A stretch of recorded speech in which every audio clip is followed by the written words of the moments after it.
No, sir. What? You are in custody right now. If you leave the courtroom, it's a felony escape. That's a felony to put me in custody because you have no authority or jurisdiction or standing. This whole two personalities situation is getting out of hand. I really think the judge should have held him in contempt by now. He's constantly interrupting, being disrespectful, and challenging the court's jurisdiction as if he actually has a chance.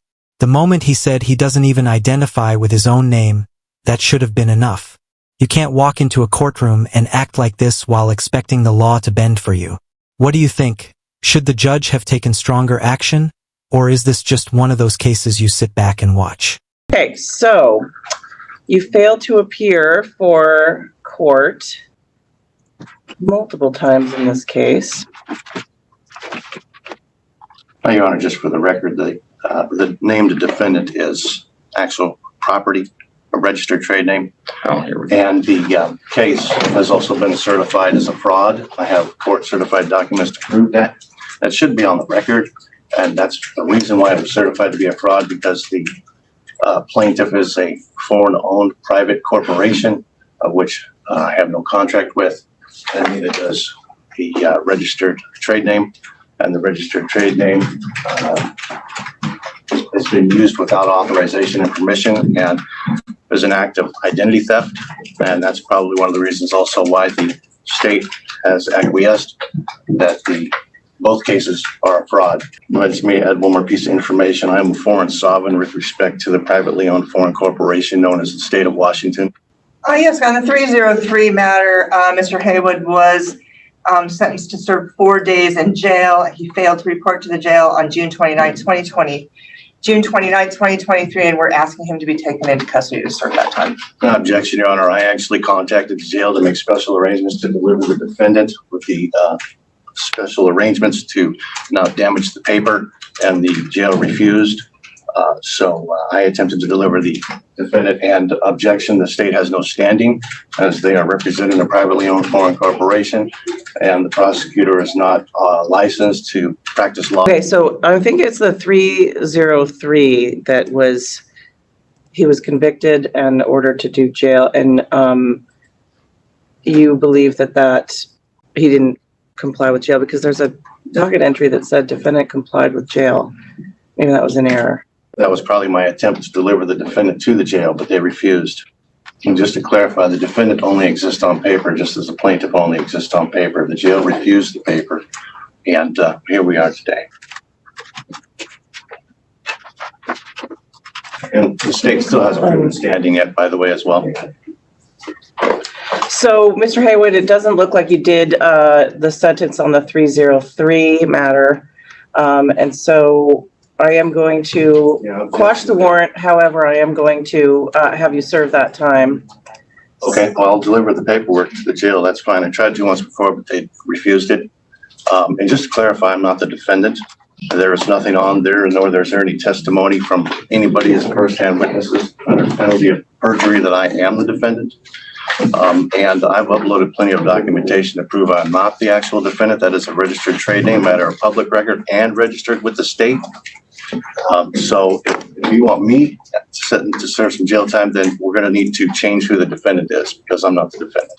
All right. So can you upload a new commitment? Yes, Your Honor. And the reason they couldn't put my name on there as a defendant is because I'm a foreign sovereign with respect to the corporate entity known as the state of Washington, of which I have no contract with. Well, you had your day in court on the 303 matter. You had a trial. You represented yourself or the defendant, whichever way you want to say it, but you represented the defendant yourself, and you were convicted, and you were ordered to serve 4 days in jail. You didn't do that. And so the defendant was ordered to serve 4 days in jail, and I attempted to deliver the defendant to the jail, but the jail refused. Okay, well, I'm going to make sure that they don't, because I've done a new commitment for you today so that they won't refuse for the defendant to serve that time. You're going to serve those 4 days, and then you'll be released, and nothing more will happen on that 303 case. You'll be done. And then this case will be heard August 24th at 10:30 in the morning. If you change your mind about representing yourself, then you can ask for help if you want it. If you don't want help, we don't have to have it. So we'll see you in August. I'm going to have you take a seat right over there. I won't be here for the defendant on August 34th. Would you like me to deliver the defendant to the jail? I would like you to sit over there Is there any with standing the or defendant. jurisdiction chosen, proven here yet? This whole two personalities situation is getting out of hand. I really think the judge should have held him in contempt by now. He's constantly interrupting, being disrespectful, and challenging the court's jurisdiction as if he actually has a chance. The moment he said he doesn't even identify with his own name, that should have been enough. You can't walk into a courtroom and act like this while expecting the law to bend for you. What do you think? Should the judge have taken stronger action? Or is this just one of those cases you sit back and watch? And neither has the identity of the defendant definitively been established. Okay, please go take a seat. Sonia Sesko, customer 231024002. Mr. Haywood, sit down. Am I obligated to follow these rules? You are going to sit down right now. Do you have any jurisdiction? I don't believe you have any jurisdiction's been proven yet. Please sit. Were you threatening me with violence? I'm asking you to sit down. You don't have authority over the defendant. You have no authority. What are you doing? Mr. Haywood? You're escaping? I got things to do. No, sir. What? You are in custody right now. If you leave the courtroom, it's a felony escape. It's a felony to put me in custody because you have no authority or jurisdiction or standing. You got some proof of Okay, that? well, we are all being recorded, so if you leave this courtroom, it'll be a felony escape charge. Your choice. Okay, well then, I guess in the best interest of peace, in regards to your violence, I will go ahead and relax for a minute, but let's get with it. I got things to do.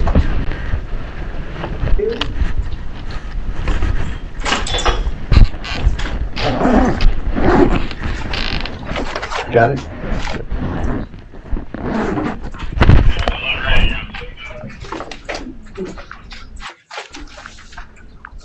What was that just thrown? Car keys. Do you know that person? Yeah, they're my voice. Okay. All right. So thank you. Mr. Haywood has been very disruptive. He tried to leave the courtroom once he was placed in custody. So just FYI, be careful with him. So, give me a break. Can I just see just need to see it, thank you. Can I see who's being put into custody, please? I just need to see the name.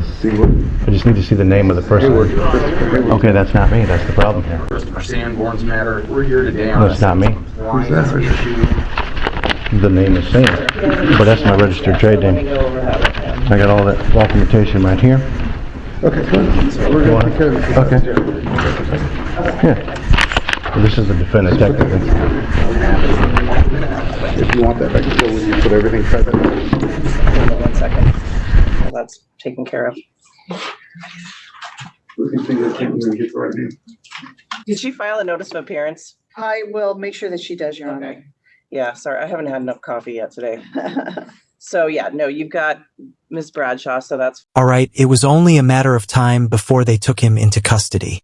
He clearly follows the full sovereign citizen playbook and seems deeply committed to it. These people genuinely believe they can avoid the law by claiming they're not part of the system. But that's not how reality works. They think they're outsmarting the system, when in fact they're only making things worse for themselves. Many of these situations could have ended with a simple fine, but instead they escalate everything with conspiracy arguments and end up in jail. Let me know what you think. Was this guy truly out of touch or just playing the role? If you enjoy courtroom chaos like this, don't forget to like and subscribe. Thanks for watching.